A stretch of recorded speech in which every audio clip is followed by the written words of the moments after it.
जाति जनगणना कराए जाने की घोषणा की, इसको आप किसकी जीत मानते हैं? कल परिणाम आया है जो सरकार को करना पड़ा है, ये तो केवल और केवल इसका श्रेय अगर जाएगा तो माननीय राहुल गांधी को जाएगा। तो इसका श्रेय तो प्रधानमंत्री श्री नरेंद्र मोदी जी को ही जाएगा ना, जाति जनगणना कराने का।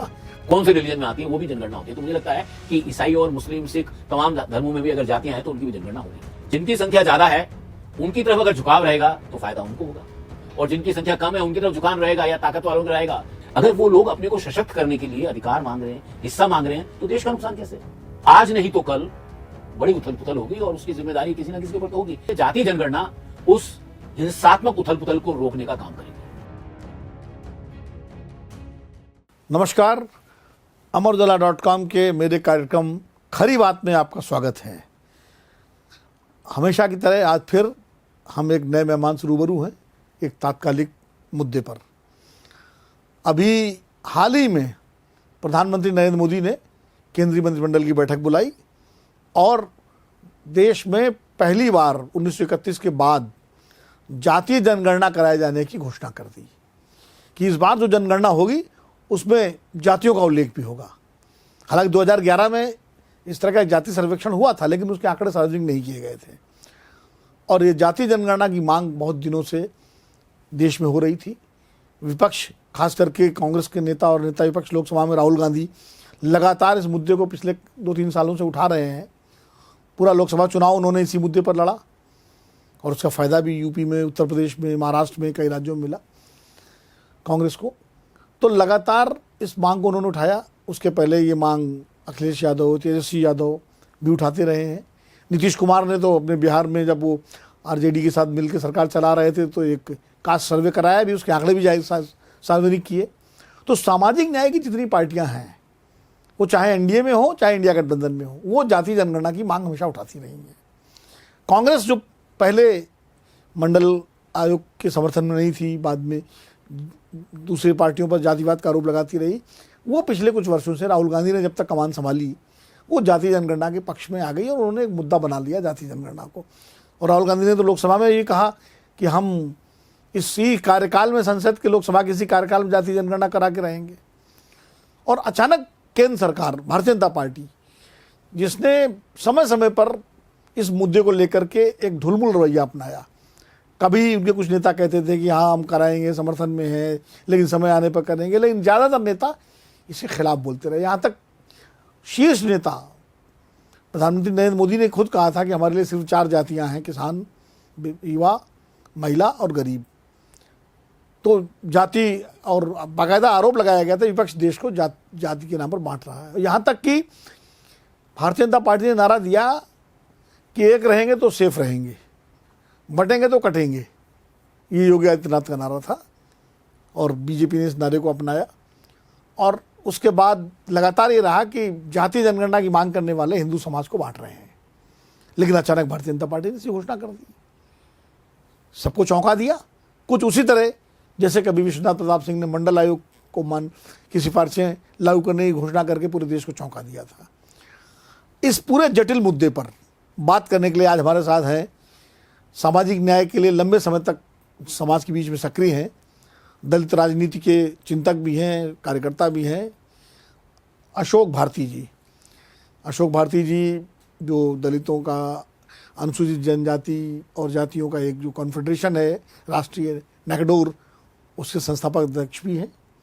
और अशोक जी का ताल्लुक किसी पार्टी से नहीं है, लेकिन वो इस मुद्दे को लेकर के, सामाजिक न्याय के मुद्दे को लेकर के, पिछड़े दलितों, वंचित आदिवासी तबकों को उनके अधिकार मिले, कानूनी अधिकार मिले, इसके लगातार कई दशक से काम कर रहे हैं। आज अशोक जी आप हमारे स्टूडियो आए, आपने समय निकाला, आपका बहुत बहुत धन्यवाद, आभार।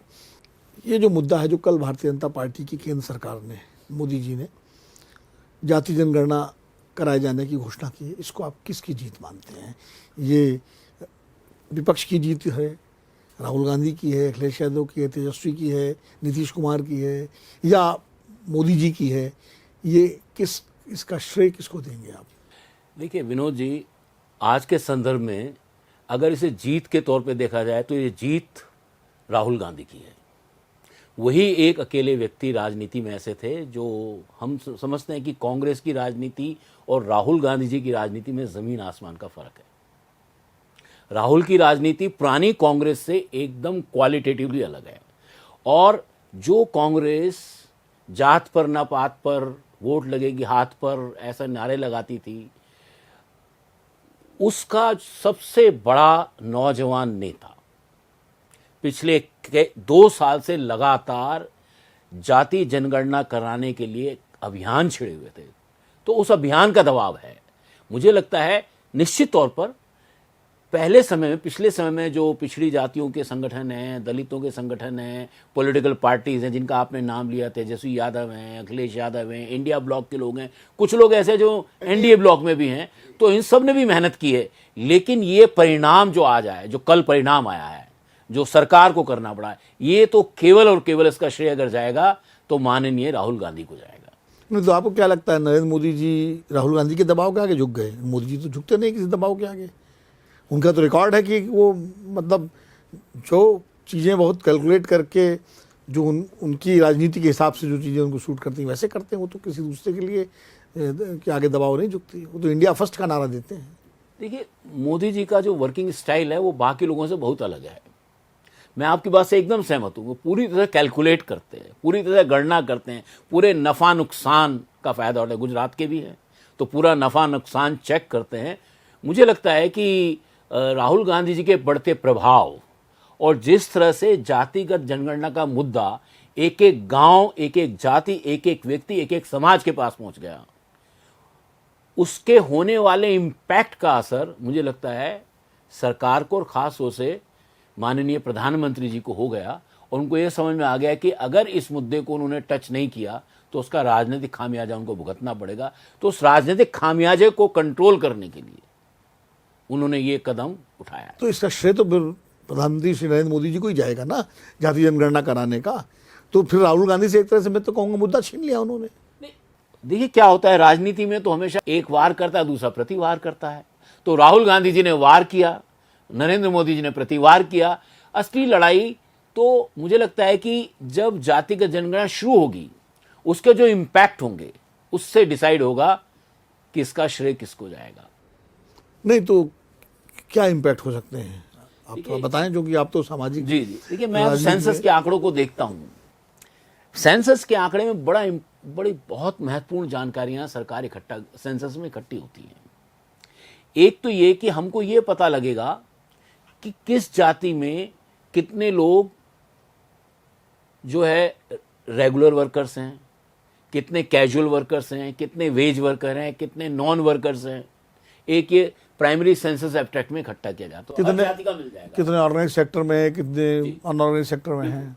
और दूसरा ये कि हर जाति का एजुकेशनल स्टेटस क्या है, हर जाति के लोग किस तरह के मकानों में रहते हैं, किस तरह की बस्तियों में रहते हैं, क्या क्या सुविधाएं उनको उपलब्ध हैं, क्या उनको टेलीफोन उनके पास है, उनके पास इंटरनेट है, उनके पास पानी है और उनके पास टॉयलेट्स है। ये सारी की सारी जानकारी। इसके अलावा कौन व्यक्ति सत्ता के किस प्रतिष्ठान पे बैठा है, ऑक्यूपेशनल टेबल जो है वो भी बताती है। सोशो इकोनॉमिक टेबल्स है जो उनकी आर्थिक स्थिति के बारे में बताती है। तो मुझे लगता है कि ये भारत के लिए, अगर हम इसको कहें कि ये इसका जो इम्पैक्ट होने वाला है, ये मंडल ने तो इस देश में सामाजिक प्रभाव इतना नहीं डाला था। जातिगत जनगणना भारत के सामाजिक ढांचे को पूरी तरह से रूपांतरित करेगा। तो ये मंडल 2 है आपके हिसाब से? इसको मंडल 2 कह सकते हैं, लेकिन इसका इम्पैक्ट मंडल से भी ज्यादा गंभीर और समाज में परिवर्तनकारी होगा, रूपांतरणकारी होगा। अशोक जी, आमतौर पर माना यह जाता है भारतीय जनता पार्टी का जो मातृ संगठन है राष्ट्रीय स्वयंसेवक संघ, और भाजपा उसका अनुषांगिक संगठन है, उनकी जो विचारधारा है वो हिंदुत्व की विचारधारा है। वो इस देश को जातियों में बांटने के बजाय हिंदुत्व के छाते के नीचे इकट्ठा करना चाहते हैं, पूरे समाज को, खासकर हिंदुओं को। जाति जनगणना का विरोध भी इसीलिए भारतीय जनता पार्टी का एक बड़ा तबका करता रहा कि उनको लगता है कि इससे जो है उनका हिंदुत्व का पूरा ढांचा खंडित हो जाएगा और लोगों की पहचान, वो चाहते हैं हिंदू पहचान बने, लेकिन जाति जनगणना फिर जातीय पहचान की तरफ लोगों को ले जाएगी। तो क्या हिंदुत्व की राजनीति पर इस पर असर पड़ेगा? हिंदुत्व की राजनीति को कुछ नुकसान होगा या क्या लगता है आपको? नहीं, मुझे लगता है कि ये हिंदुत्व की राजनीति के लिए सबसे बड़ी चुनौती है ये। और मैं समझता हूं कि जातिगत जनगणना ने हिंदुत्व की राजनीति को सीधे सीधे सामने आकर चुनौती दी है। और वो चुनौती इतनी बड़ी है, उसको हिंदुत्ववादी संगठन बर्दाश्त नहीं कर पाएंगे, नहीं कर पा रहे हैं।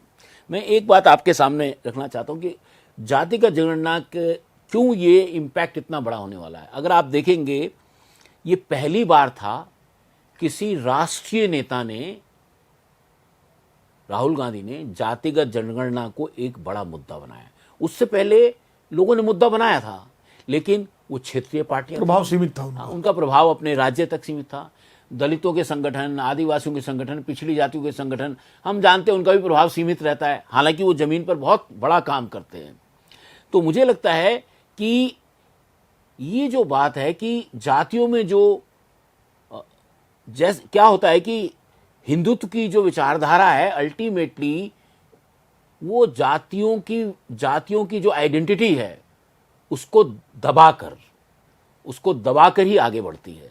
और खास तौर से ऐसे वक्त में जब रोजगार नहीं है, ऐसे वक्त में जब अपॉर्चुनिटीज नहीं है, ऐसे वक्त में जब बड़ी बड़ी बातें की जा रही है, स्कूलों की फीस बढ़ रही है, कॉलेज की फीस बढ़ रही है, महंगाई बढ़ रही है, जॉब का संकट बढ़ रहा है, देश के पास संसाधनों के इशू आ रहे हैं, तो ऐसे समय में हमें ये समझना है कि नीचे जमीन पर बहुत संकट है, नीचे जमीन पर बहुत असंतोष है, और वो असंतोष कई बार कम्युनल रूप भी लेता है।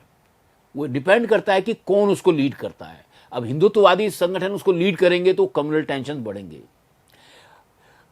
लेकिन उस कम्युनल टेंशन को जो जाति की जो एस्पिरेशंस हैं वो उसको डिफ्यूज करती है। और मुझे लगता है इसलिए ये बहुत बड़ा कदम है। और ऐसे में मुझे लगता है कि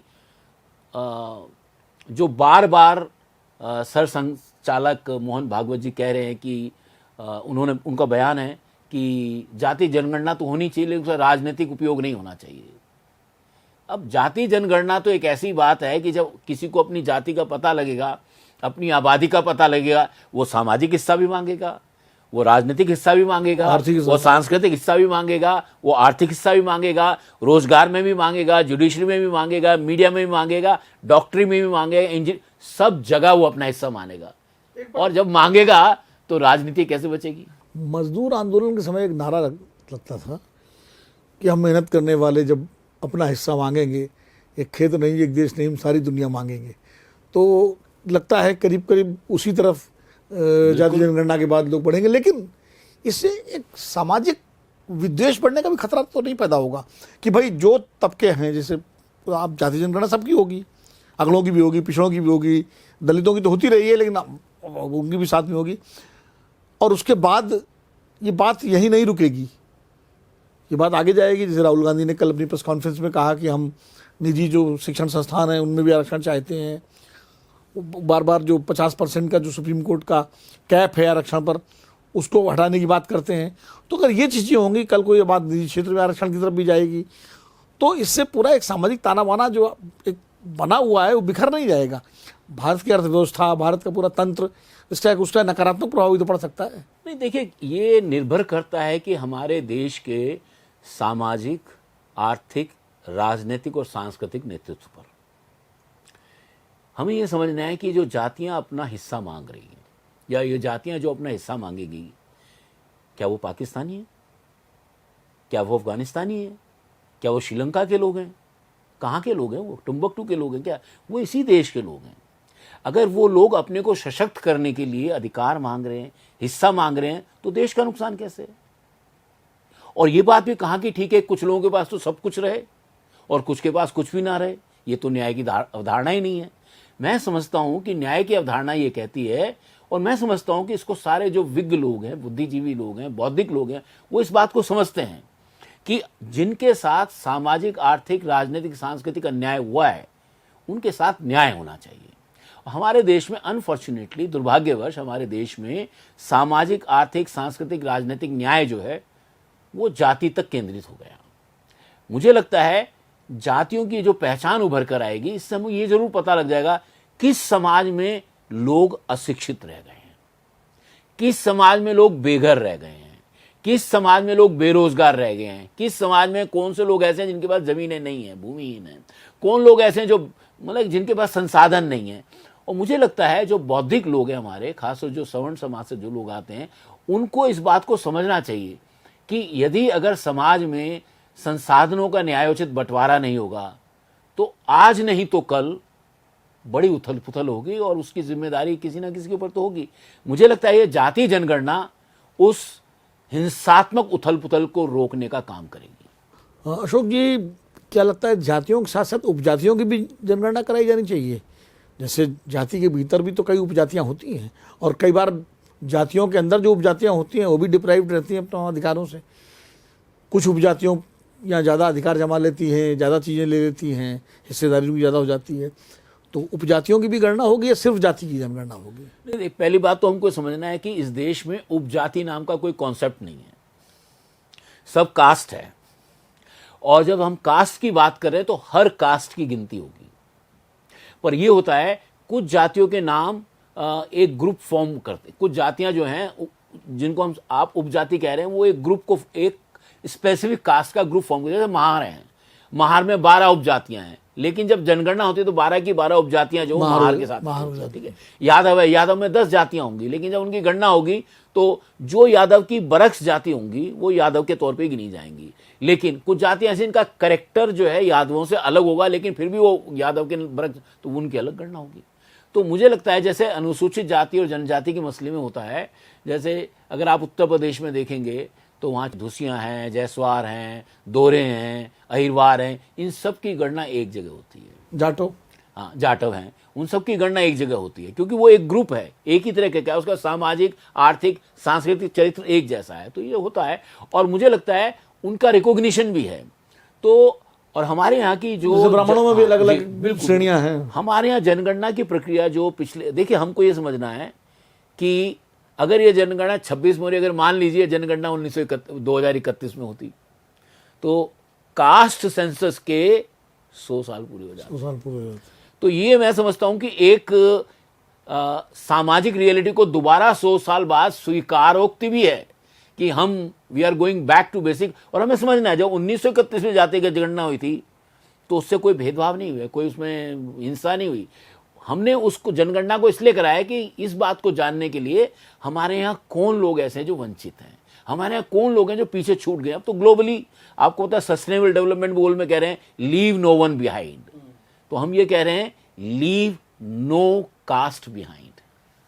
अच्छा, ये जाति जनगणना सिर्फ हिंदुओं में ही होगी या जो दूसरे धार्मिक समाज हैं, समुदाय हैं, जैसे मुस्लिम्स हैं, सिख हैं, उनमें भी तो तमाम जातियां हैं, उनमें भी होगी? नहीं, मुझे लगता है कि देखो जहाँ तक मेरी जानकारी है शेड्यूल कास्ट के मामले में सिखों में कास्ट की एन्यूमरेशन होती है, जैसे रमगढ़िया है, हाँ, उन सब की रमदसिया, और हिंदुओं में भी होती है।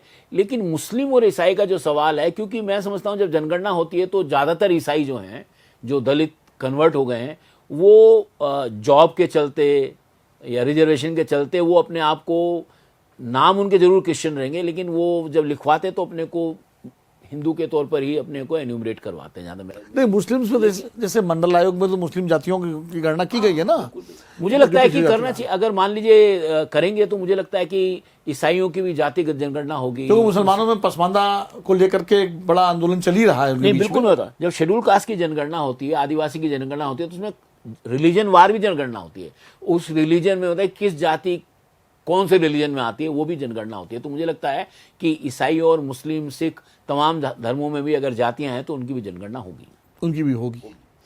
तो कुल मिला के आपको लगता है जाति जनगणना एक ऐसा एक्सरे है जो राहुल गांधी बार बार कहते थे कि एक्सरे करना है, हमें सोशल एक्सरे करना है ताकि पता लगे बीमारी क्या है।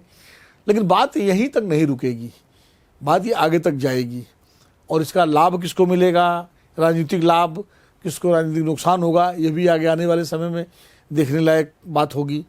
लेकिन इस पर एक और सवाल करके इसको मैं कंक्लूड करूंगा कि ये तो जाति जनगणना हो जाएगी, 26 में हो, 27 में हो, आंकड़े भी आ जाएंगे।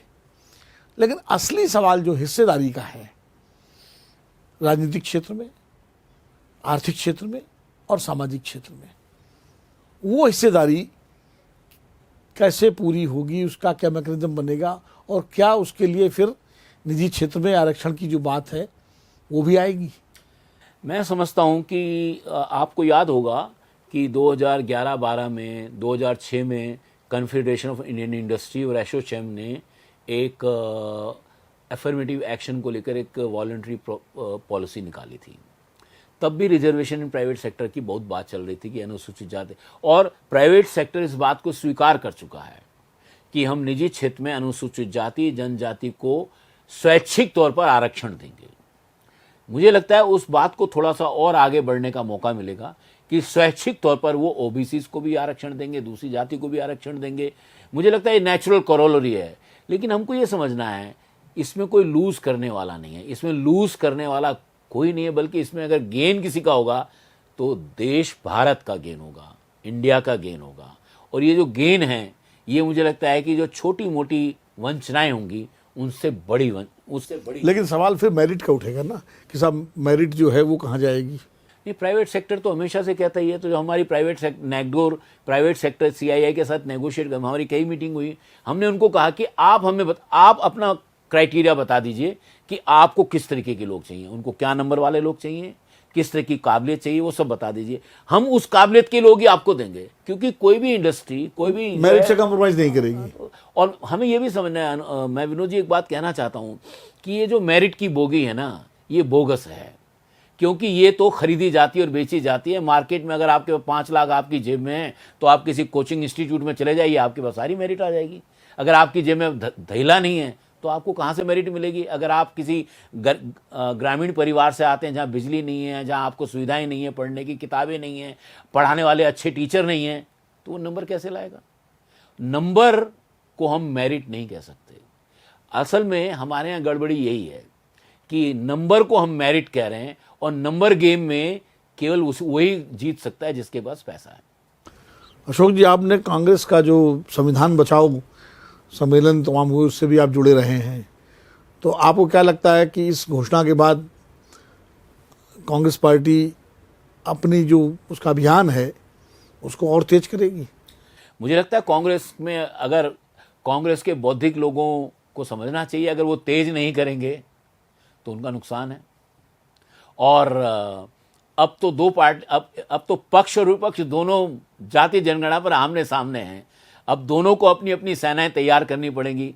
पर मैं एक सामाजिक कार्यकर्ता के नाते मैं आपको बता सकता हूं कि हमने National Confederation of Dalit and Adivasi organisation ने तय किया है कि हम गांव-गांव में लोगों को जनगणना पूरी होने से पहले ही कैंपेन चलाएंगे, एजुकेशन कैंपेन चलाएंगे, जिससे कि लोग अपनी काउंटिंग जरूर करवाएं। क्योंकि सरकार के सामने बहुत चैलेंज हो गए, तो उन चैलेंजों को दूर करने के लिए हर व्यक्ति को आगे आना चाहिए और उनको अपनी गणना करवानी चाहिए। आखिरी सवाल आपसे, आपका क्या मूल्यांकन है, इसका राजनीतिक फायदा किसको मिलेगा, बीजेपी को या विपक्षी दलों को? मुझे लगता है कि अभी तात्कालिक तौर पर इसका फायदा किसी को होने वाला नहीं है। ये इस बात पर निर्भर करेगा कि जो पक्ष या विपक्ष का झुकाव किन तबकों की तरफ है। जिनकी संख्या ज्यादा है उनकी तरफ अगर झुकाव रहेगा तो फायदा उनको होगा, और जिनकी संख्या कम है उनकी तरफ झुकाव रहेगा या ताकत वालों का रहेगा तो उनका झुकाव कब रहेगा। आज सवाल इसी बात का है कि हमारा समाज बहुत एक लंबे समय से स्टैग्नेंट हो गया था। वो इतना स्टैग्नेंट हो गया, उसमें कम्युनलिज्म की बदबू आने लगी, वायलेंस की बदबू आने लगी। मुझे लगता है ये पानी का जो बम रुका हुआ था, जो तालाब का पानी रुका हुआ था, कास्ट सेंसस ने उस पानी को बहने का रास्ता दिया है, और ये भारत एक स्वस्थ समाज के तौर पर बनकर उभरेगा। जाति संघर्ष होने का खतरा तो नहीं है इससे? नहीं, मुझे नहीं लगता कि जाति का संघर्ष इससे बात, क्योंकि जाति का संघर्ष क्यों होगा? जाति का संघर्ष तो तब होता है कि जब आप किसी का छीनना चाहते हैं। जाति जनगणना किसी से कोई चीज छीनने की बात तो कर नहीं रही। ये तो हमारे, और अगर जाति जनगणना के आधार पर सरकार कोई सामाजिक, आर्थिक, राजनीतिक नीतियां बनाना चाहती है तो छीनने की राजनीति नहीं होगी। ये कोई भारत में रशियन रेवोल्यूशन तो हो नहीं रहा है, या माओ वाला रेवोल्यूशन तो हो नहीं रहा है कि हम इसका छीन के उसको दे देंगे, तो ऐसा तो हो नहीं रहा। जाति जनगणना केवल जातियों में सिरों की संख्या गिनना चाहती है, और मुझे लगता है इससे किसी को डरने की जरूरत नहीं है। इसका स्वागत करना चाहिए कि हमें अपने समाज की जो असलियत है उससे हमें रूबरू होने का मौका मिलेगा। समाज की असलियत से रूबरू होने का मौका मिलेगा जाति जनगणना के जरिए, और उसके बाद जो समस्याएं आएंगी सामने या जो उनके निराकरण का रास्ता निकलेगा, पता लगेगा कि कौन सा तबका अपने अधिकारों से, अपनी हिस्सेदारी से किस हद तक, कहाँ तक वंचित है, और जो वंचित है उसको कैसे संचित में तब्दील किया जाए, ये जाति जनगणना का मुख्य उद्देश्य होगा। बेहतर होगा जाति जनगणना जाति तनाव का कारण न बने, बल्कि जाति सामंजस्य का और सामाजिक विकास का कारण बने, वो बेहतर होगा। और अच्छी बात यह है कि चूंकि सरकार ने ऐसी घोषणा की है, विपक्ष की मांग कर रहा था, तो अब देश के सभी राजनीतिक दल इस मुद्दे पर एक साथ हैं, एक नाव पर सवार हैं। इसलिए मुझे लगता है कि इस पर राजनीति तो होगी, लेकिन शायद तनाव ना हो, ये बहुत बेहतर स्थिति होगी। अशोक जी, आप आए हमारे कार्यक्रम में, आपने समय निकाला, बहुत व्यस्तता के बीच में आप आए, आपको बहुत बहुत आभार। आपसे हम इस मुद्दे पर, इस जटिल मुद्दे पर आगे भी बात करते रहेंगे और समझते रहेंगे, और अपने अमरउजाला.com के दर्शकों को समझाते रहेंगे। नमस्कार, अगले कार्यक्रम में फिर मिलेंगे, फिर किसी नए मेहमान के साथ। तब तक के लिए इजाज़त दीजिए। नमस्कार।